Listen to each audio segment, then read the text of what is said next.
ache pipa tomiton ede seyore ton ewe indome jile o inade ho edo dandame bo inade ho amoko be majro ya eyan inade yona sukwesi we anya o fi jonjo jawe ayin ba mo ho aso me ve ba e majro ya o eyan inade sele koton epa mi akan ho bio mauzo ato o prophète Gisile lonvi odo we me on ne ho mon koton e kaigbe epa che pede me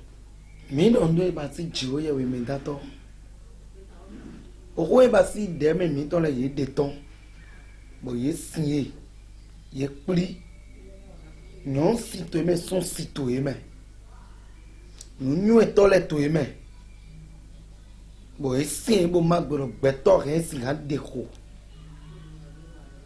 bo gbeto re sin ga kon hun yan yin u do gbe eja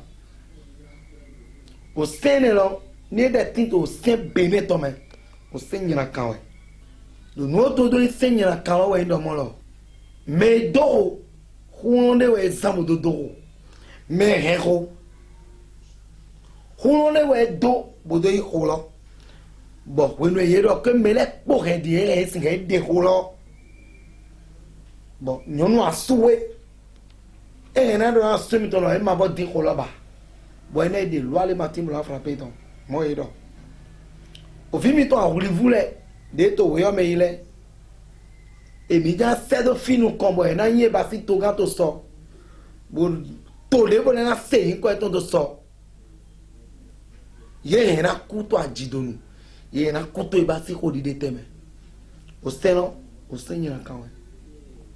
merci ya kambe do mejile dagbe tewe ena so ho wanito yin la kan de tewe do nu mon koton lesin aliji lon Gisile e pa che do poropo me bon we de meyo e do bi me manyo we singando na gbetoro ni deho me mado budi sina chiwo ye me dato we singando anozo to ni kon yan we viawu o gbedo su we dona mi to ba si Genesis ta eto ene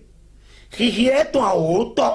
Genèse chapitre 4 le verset 10 et non when we kanye we kon no vie ton abeton yan et donc on a bien le sang crié when we kanye et plan no vie ton abel bo flek ko to tane bo oui et donc on a bien bo to akwa do o dide on konyan we onu e ga so nyina deme we ndo yo doto free e ma kun azon fole yo doto e de so kun azon bo fole bo yu le docteur le o kwele le timo ye gba bo ndo ohun si kwewe ye gba kwele le timo ye tin do bo ndo ohun si kwewe ye do c'est l'argent du sang. Ils ont construit les maisons du sang et vivira yele do aholu e magbe bo zin kache mele po ene de ho e ma intale po eno de ngbe aho vilele no jagbe bona ye ni sanye bo huye bo sube ye ni subi bo so esi ye ni gba wa gbe nu jijo eja joto fle dide bo ewe do mo we ne na ba si kan kon no vieton abe kondo comme et on lo be awa kaka so jiwo ye we de Genèse chapitre 4 verset 6 mi hiya milamo ndiro togani hiya tobini hiya député ni hiya kosini hiya iselo ni hiya bene vile bini hiya we ne lo o wene le na jakwa doji do ni ede o fite no kondo adado me ayi ba meje mo ye no kondo boji ye no kundo mo no bede me boya ye o de no ba ile nyue amode pepe de ye so gamba siro dogro ejenje eto yele do mo lo ayi gba beneton de jimite lo ayi gba lo me ogbe lo na bi awa soso jiwo ye we de jiwo ye we ka yi me dato o siwe bi o me bo ele zon vie o si me gbeto do no si dele bon le sperme est rentré dans la femme bon o si les zon vie ye do tana ye do nukuna ye do wana ye do afona o si les zon vie lo tu vois me dato ma guamo boira vie nyon sienan et le vie son sienan boira c'est jagbeme bon auto kabi beto nous dit ta ma to na do mo lo e ma na wa ma o ga ro me lo ni wa donc nous ma o gbelo beto wa igbe na ni mo fi yin do lo de nous jiwo ye gbelo ma na jolo ni mi ri awe apocalypse bíbélì ti do mo lo me de o e biye basi yirando me bon ezo si we ma do na mi do mo lo e do to cheme hodide manatin amo jigbanatin nyina kane singa hewa ni lo gbeto de we no 1 e na swari do gbeto bi to aigbaji o kwa jijina tine ba si medero o hera tine ba si me rezolo yedi de o e mai plon sugbon nu do e do o gbeto ton c'est le sang sacré o gbeto do ba si o clando wiwe o yede do fo o won jiwe asu da bo sedo aigbaji gbeto ro ni leko wa elezunu do na baba na iya na kota kaka so akota lo popo chine to me de roene lo nyo si de roene lo e singa yin do mo lo o fi lo po gere ma do na jito gbe to me ni por exemple agumi to le me go to igbe po de basi nyo si ma mo fi bo jilepo ye wo lo to denje mo to de yira wule aze na wule ne o ko le de lo we donu do wa gbe to me ni no fi lo pe na jito gbe to ga ma o kan fi awe do se to ji bo e de fi awe lo e na ba fi to po to gbe lo se igbaji nu to na ba fi po we no ete o fi le do wa dagbe ne to soro o fi lo we o de da do me ulo we wa jiji e te lo gbe to e re hida lo me bo mo me go do e ba si o we kande bo ze hido gbe me bo bare bo ni ku o fi le jalo e gigore ja mina mo ni no na o fi le jagbeme toto le rena de kuna ho donte o fi le jagbeme eno miyo alo le bodo no wa ni miyo alo bodo wa e to ri khele gbelo do mo lo ne gigole wa ni nyola ne wa bo ne wa mina mo le no bi avi le bebe no mi ma isu asieblo nwa mi cheche unjo na zagbete pere to wetenu mi ma isu asieblo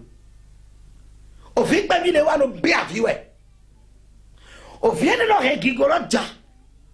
gigolo we no akwe moto o gan azole na wa nu ene to beto we wa bo beto vina no te do mo lo o fi ene na no ye to se dogomele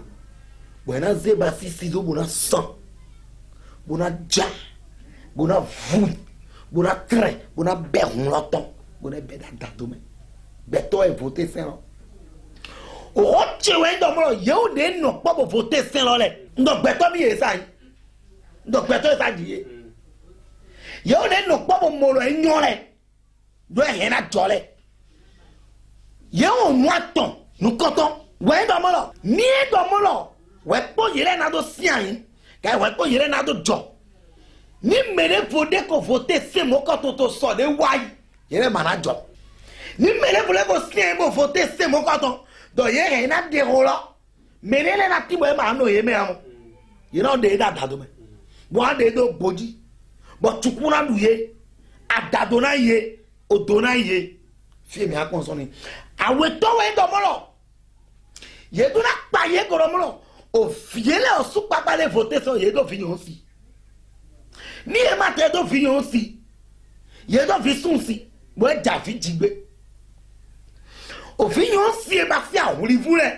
de anoto so ye to wezunji ye sundin ye to ye na mlanyi bo sun si to e de tole bo e no mo yo to no ba e to nunglo le ma pa e bo ya se je gbangba fi yin la te lo ni mo donc ye doto le de toto ma habogbe donc vienne le we ye na kuto adidonu o via wuli vene le ye na parce que ni de opo nous souwe no don wa ena don kuwa ena don utuwa ena don nepowa ena don yodowa ena don chiopotiowa o via wuli vene le na de o bo de pe vulo sun ena do e lo kan ye ni mo ide o mo na se kwajo nu atoto we do mo lo et n'a donné d'eau de maman n'a jokmo bede kakabo avant pena do don ena don agbeto ji donc nous to frère mais c'est noté et do yinado mais de na me et do yinado mais so do jure to mo so ize le jo bo ki asabo e de ne yinado so de ji azwanu katin lobe na suhu de khomon koton do beneto mitonsi ay kun gbanji fia azwanu de tinto to me bo esi ga de khoro e martin file ye do na besolonie yo vole to nous connaît basé africain aussi mon coton ndoto assemblée de molo asete masoto hunuba ye gbo wa zegbe masi o gami to reme bo yele ye na do inspiration na do se basi odide wa o yele na profiter bo anu mi ma do azon ando ni chinois di ni américain di ni paris di do azon anu lo pate mi do to benin akwele to mi si ba mi ho akwele ma mi si mi wa azon gbigbe sizo je na za mo azan pens mo azan yevi mo azan masin nu e ka bodo ene lo eto ali susuji awon ni to apa mi ton bo to amasine fabriquer file rena do e ma do kwe de ne de ko to to wi bo e ma do kwe lo ene nu amasin Nigeria ton bo anu amasin file ton bo ne ja ohun ni gbe ena kuku ajiji e ro Benin et to me les perdre. Il y en a concerne au gouvernement. Selon la Bible et selon l'inspiration que Dieu m'a donnée, selon l'inspiration, depuis que j'ai appris cette histoire, l'Éternel Dieu m'a beaucoup parlé. Ni esi gaze se dodo le dai. Bon, se dodo le yando molo me divi aton, me divi ne, me divi awe, me go divi tuno po chanwe. Nye vile timbo ena dona yele bo ema bona diviba ena yo nye vi emero ena de ena do nye vi na mano planning amo ena do nye vi ebo ena couper vie do vi digba ro sumanyo e ohen oyawa aviwa nepo meslele ji alo eto ma de pla bibo eto yin ni yesi amumu ene lo ena yo bo me divi aton ene churopo chawe chanto ena couper vie na même à dire pépé bojan diawe bojan diaton bojan diene eni na etan yeri divie ton ni eji pobo epe aton yen bo do yen vi na bo bloquer concert ni yana yi on doit donner basi vous mi ton le donc c'est là wa bo mele posé amoni mele dan joe bo jeme ene gbe ton sanvo to lo na be potote o se ran pote o gbe na pote to na pote nyo le dangle mo jeme o suna yi asuna po te bona da sirevo holoni asuma ja kwa mo nyo le ranku ene mechilemi khodide yo enu le oyon de budo o pe o me ya we do cho mi kana gbe kudu to bana bunu nu kon iwe